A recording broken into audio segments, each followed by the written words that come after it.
When you're hitting the bag, right? I see you hitting them. When you walk, I want you to do like this. And do boom, boom, boom, boom. Just keep for boom, boom, boom, boom. How long you can do that? 1, 2, 1, 2, 1, 2.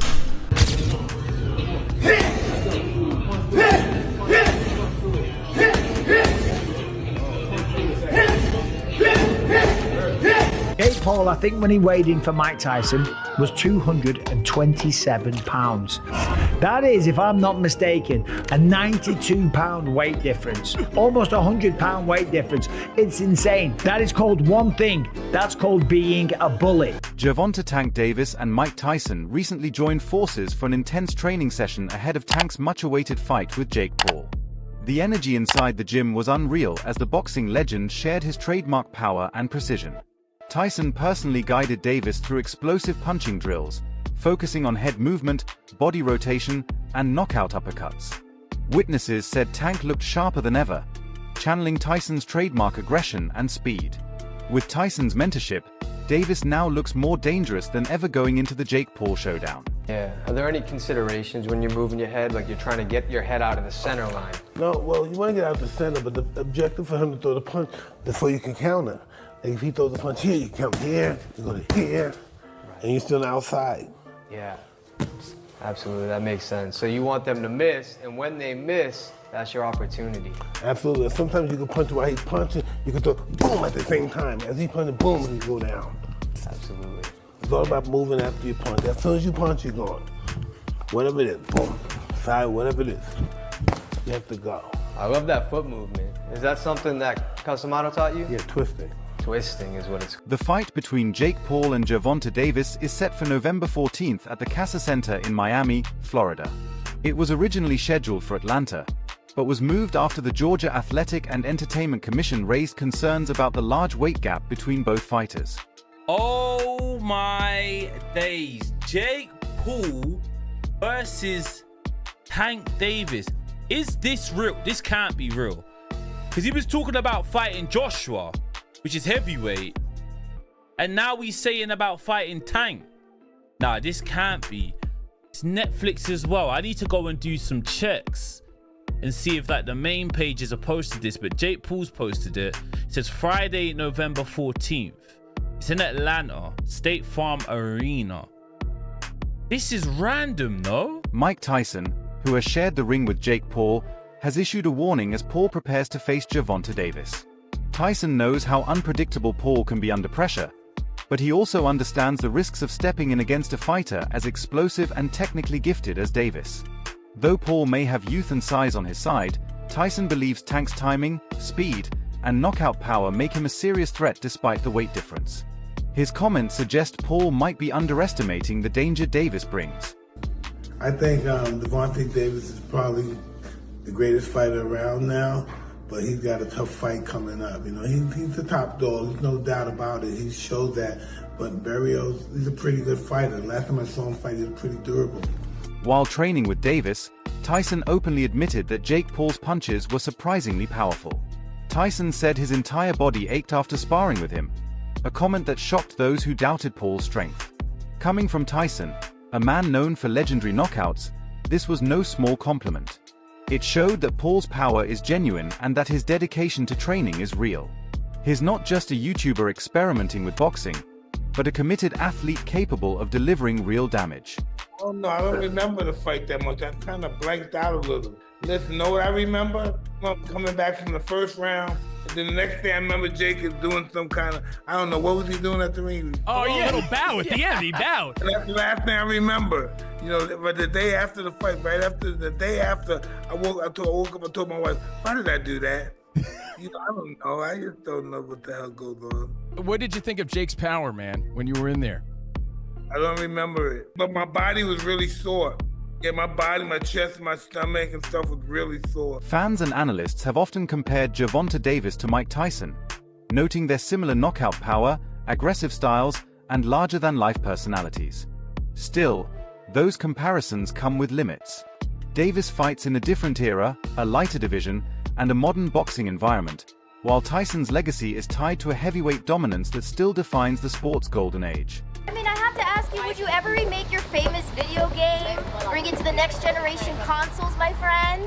Hey, I'm just happy to be alive. Thank What you. about, I mean, what do you think about people comparing Tank Davis to you? I mean, what do you think about that? Tank is a great fighter. You think he's a great fighter? But what do you think about them comparing him to you? I mean, you're a legend, my friend. Well, he'll be one too if he keeps fighting. Oh, okay. All right, well, thank you.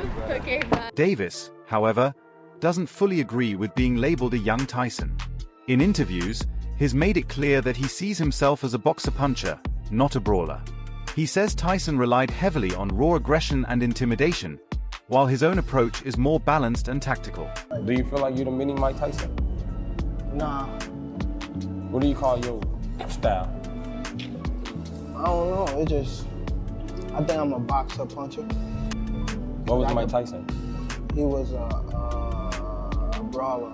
Brawl means more than one person. A brawler, like somebody that's like. So he knocked people out real quick. You knock people out real quick.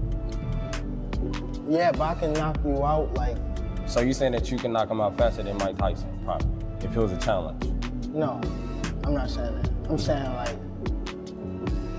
Mike Tyson got power and skills. I feel as though like I have like the whole pack. I don't know. I'm me. When Tyson was asked about comparisons between him and Davis, his answer was blunt. He admitted that while some similarities might exist, they're not the kind people expect. Tyson reportedly joked, maybe just getting in trouble with the law. Other than that, no, referencing Davis's past controversies.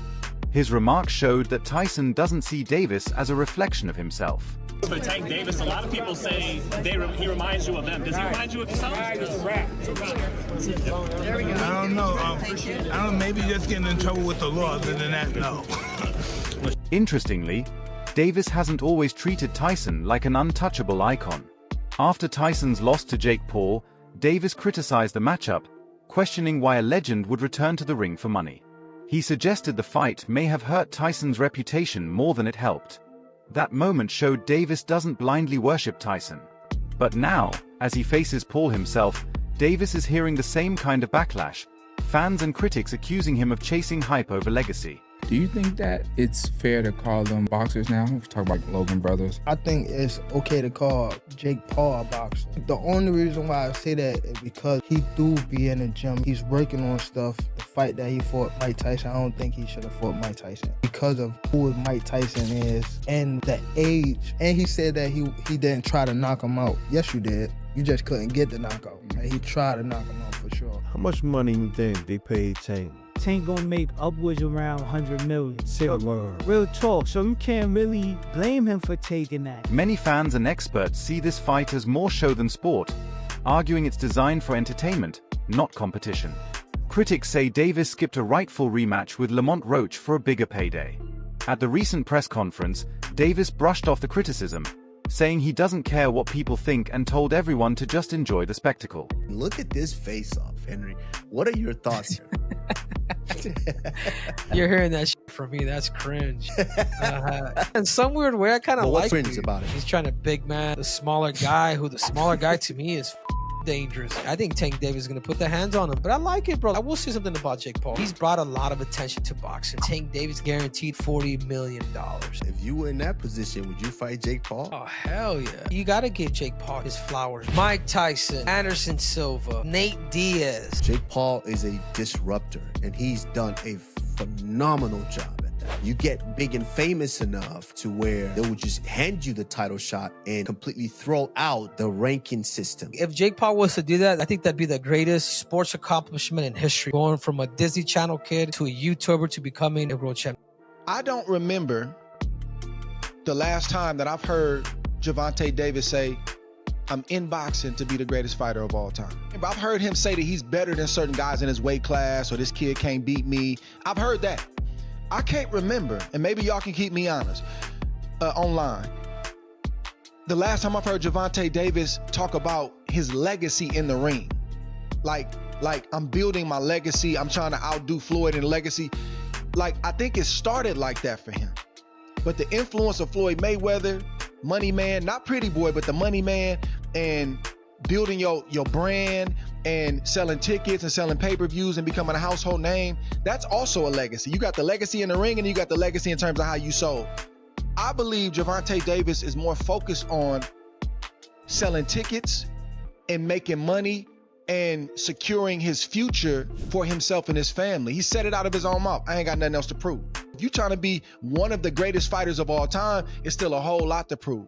My point is, Roy, I don't think, should everybody hold this man to the standard that they hold him to and say, you not fighting nobody, yeah, you making money, but you ain't really fought nobody. If he don't even care about that, that's not even something that he's really focused on. If his main focus is the money, and his main focus is getting out of boxing without getting hurt and retiring on his own terms, shouldn't his fan base and other people get on board with that if that's not even his goal?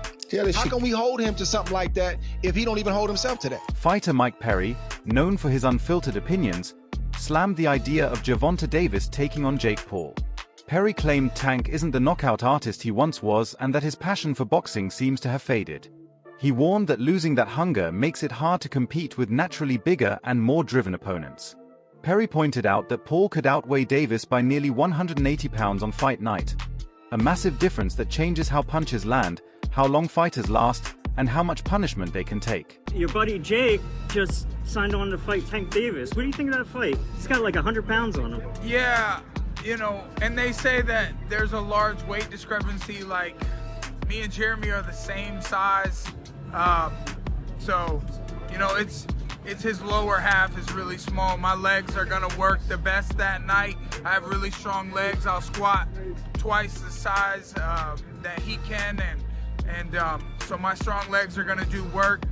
Jake is big. Tank has a lot of skill, but I don't think he's the same Tank that we saw the most incredible knockouts. We saw him, I mean, Lamont Roach performed great. They went to draw, and you know, I just don't know. And Tank walked away. I don't know if he loves it enough to beat a guy who outweighs him by 80 to 100 pounds. Boxing analyst Showbiz the Adult gave a direct prediction, saying Jake Paul will land heavy shots on Gervonta Davis. He based this on Paul's clear physical advantages, size, reach, and strength. While he respects Tank's skills, Showbiz believes Paul's durability and power will allow him to control the fight. His assessment adds to growing doubts about Davis's chances. Though Tank's speed and technique are elite, Showbiz says Paul's size advantage could ultimately decide the outcome. Think of how does Tank Davis beat Jake Paul? I mean, you have Shakur Stevenson saying Jake Paul doesn't have a snowball's chance in hell, and that Gervonta Tank Davis would just outbox him and beat him on points. I can see Tank just outboxing him and making it real easy. And I get that, but when I think of Tank Davis, I think of a guy who kind of counters you to knock you out. I think of a guy who's not really a busy fighter. And this isn't just a size thing, because hell, if it was Jake Paul versus the prime Manny Pacquiao, I would say Manny Pacquiao because of Manny Pacquiao's style, how busy he is, how he hops in and out, I think he would collect the points. While Tank Davis, I think he punches the least amount of all fighters in the world right now. So do I think he can one-punch KO Jake Paul? Well, the thing is about Gervonta has really shown a huge amount of concern fighting anything north of 135. Check this out. He hit me in the back of my head. That stung a little bit, but other than that, it wasn't really. That's why I was nervous. Like, he's 140, so I wasn't trying to get caught too clean. Critics argue Jake Paul's recent fights, including his win over 58-year-old Mike Tyson, reflect a troubling pattern in his career. Many see these matchups as publicity stunts rather than true tests of skill. Analysts like Carl Frock have dismissed Paul's victories as lacking substance, suggesting his success relies more on showmanship than genuine boxing ability. Jake Paul, you've lost your mind if you think you can go toe-to-toe with Anthony Joshua. Listen, let's not get confused, guys. Let's not get confused. Yes, cool. Anthony, he took a big L with Daniel Dubois. But Daniel Dubois is not no joke, bro. He's not a joke. You know what I'm trying to say? He took an L. Yeah, but Jake Paul, I've got the utmost respect of what he's done, how he's managed to navigate through the boxing world. Like, bro, it's so mad. And I can see this is like a 90%. It's happening, it's positioning, it's marketing already. Like, why would you see Jake Paul go face to face with Alexander Usyk if it's not to position for a fight for Saudi. Obviously, Jake Paul's gonna fight Anthony Joshua. There's possibly gonna be a Usyk against Tyson Fury 3 because obviously the last two were so close. But you never know. It can also be a Usyk against Derek Chisora. You know what I mean? You never know. Sports commentator Stephen A. Smith has often criticized Jake Paul's choice of opponents, claiming most aren't active or high-level boxers. He says Paul still hasn't proven himself against real contenders. Paul responded by saying he tried to fight Tommy Fury, but that Fury initially backed out. When the fight finally happened in February 2023, Paul lost by split decision, his first and only defeat against a professional boxer in his prime. You are beating up on dudes who don't box. They're not boxers. I was on Disney Channel while these guys were winning UFC championships. Okay. You know, I was playing with Mickey Mouse while these guys were throwing arm bars and winning UFC championships. Everyone's, analyzing my career, critiquing it, paying attention to it from day one, but you can't tell me who was Mike Tyson's first fight. You can't tell me who Muhammad Ali, who was his fourth fight. No one knows, but everyone's seen all of my fights. I tried to fight Tommy Fury. Yeah, I tried to fight Tommy Fury, and he backed out due to a rib injury. Undefeated, young prospect. He comes from the Fury family. His brother's a heavyweight champion of the world. I tried to fight him, and he got scared. Smith also blasted Paul's decision to fight Mike Tyson, arguing that if Paul is serious about boxing, he should be facing fighters closer to his age and skill level instead of targeting aging legends.